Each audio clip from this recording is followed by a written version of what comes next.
Alors, dans cette capsule, nous allons parler des preuves faites à l'aide de vecteurs géométriques. Alors, nous allons voir comment, en utilisant des propriétés de vecteurs, en utilisant des définitions et en utilisant la loi de Charles, on va démontrer des énoncés géométriques.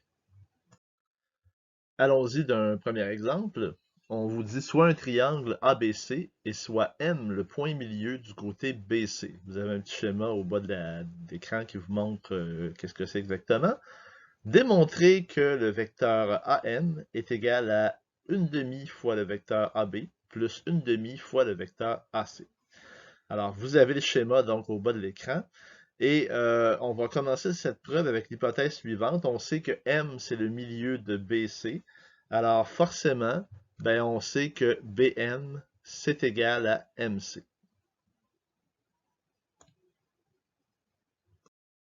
On va donc poursuivre la démonstration. Vous voyez dans l'encadré de gauche ce qu'on a vu sur l'image précédente. Pour la démonstration, au lieu de montrer que AM est égal à 1/2 AB plus 1/2 AC, on peut aussi démontrer que 2AM est égal à AB plus AC. C'est exactement la même chose, alors c'est vers ça qu'on va aller dans la démonstration.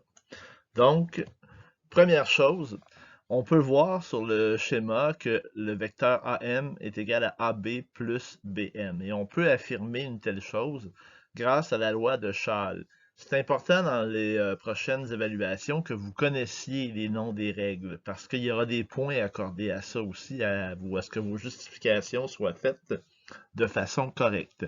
Donc, AM est égal à AB plus BM. On a aussi que AM est égal à AC plus CM, toujours grâce à la loi de Charles. Comme on veut trouver 2AM, ben on va additionner ces deux lignes-là. Donc, on voit que AM plus AM, donc 2AM, ben, c'est égal à AB plus BM plus AC plus CM, et on obtient ça en faisant l'addition des deux lignes précédentes. Parce que nos vecteurs sont commutatifs, la somme des vecteurs est commutative en fait, on a le droit de réarranger ce qu'on vient d'écrire là.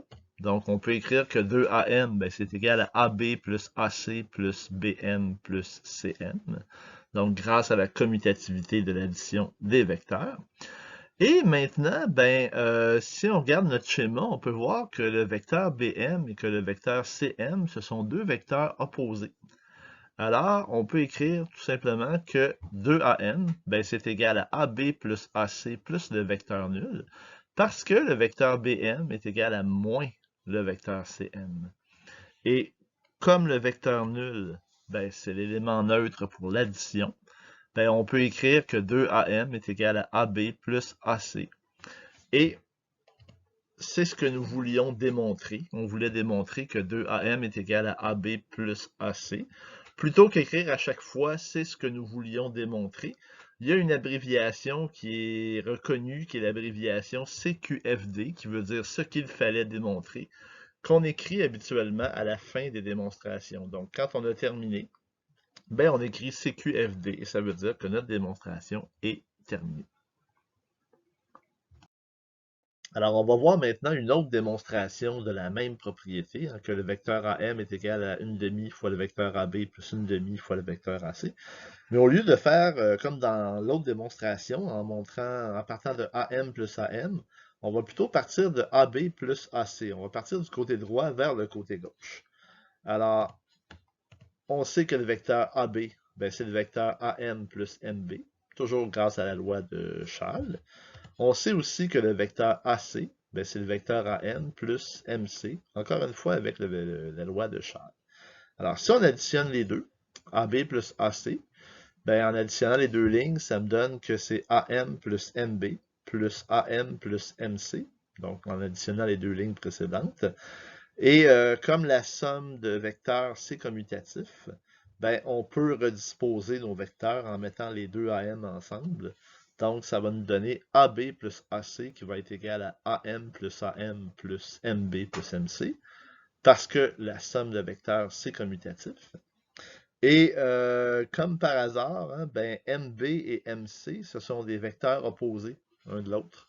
Alors, si on additionne ces deux vecteurs-là, ben, ça va nous donner le vecteur 0. Hein, donc, AB plus AC va être égal à AM plus le vecteur 0, parce que MC c'est égal à moins MB.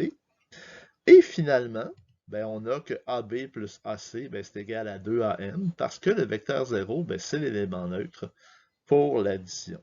Et comme on a fini la démonstration, ben, on va écrire à la fin CQFD.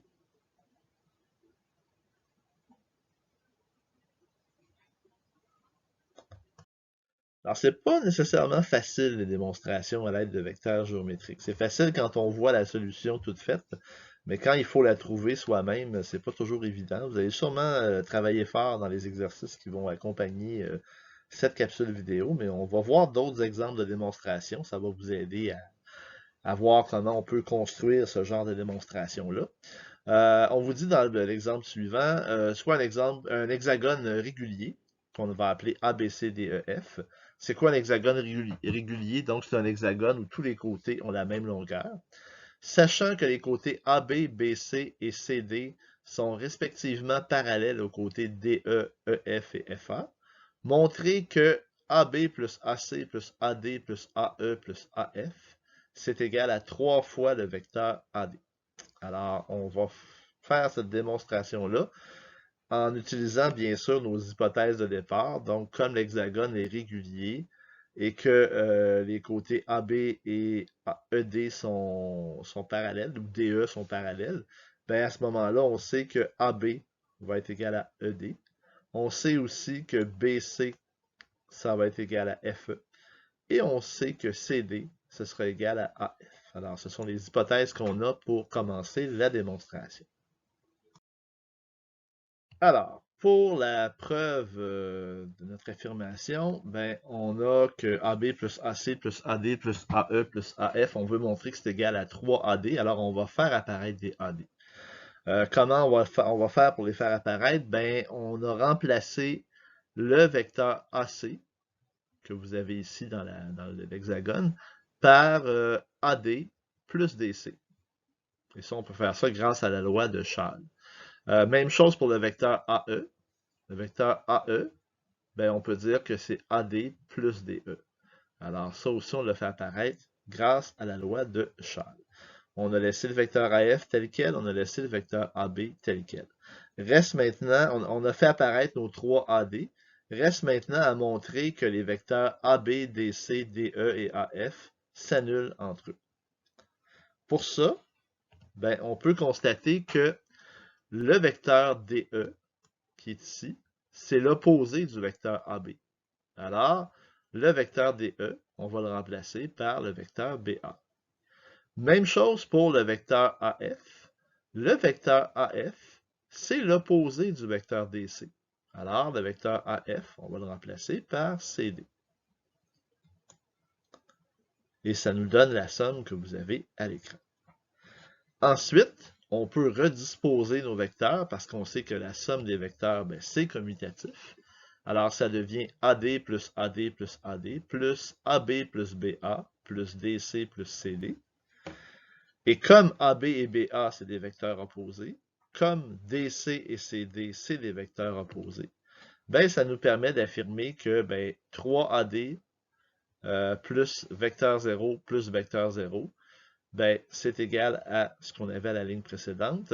Et ça, on peut dire ça parce que AB est égal à moins BA et que CD est égal à moins DC. Et finalement, comme le vecteur 0 est l'élément neutre de l'addition, ben, on peut dire que c'est égal à 3AD et c'est ce qu'il fallait démontrer.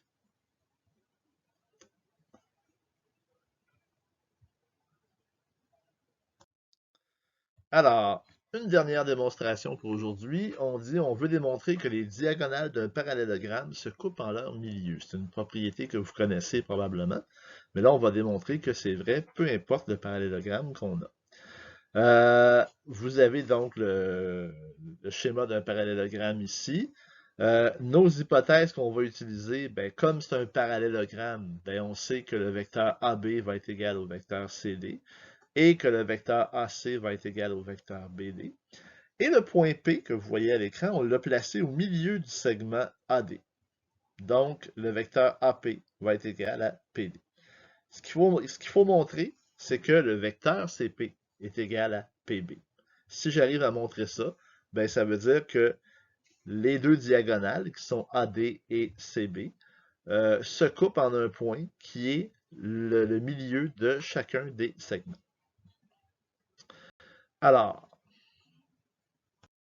pour cette démonstration, on va partir en disant que ben, le vecteur CP, c'est égal à CD plus DP. Et ça, on peut affirmer ça grâce à la loi de Charles.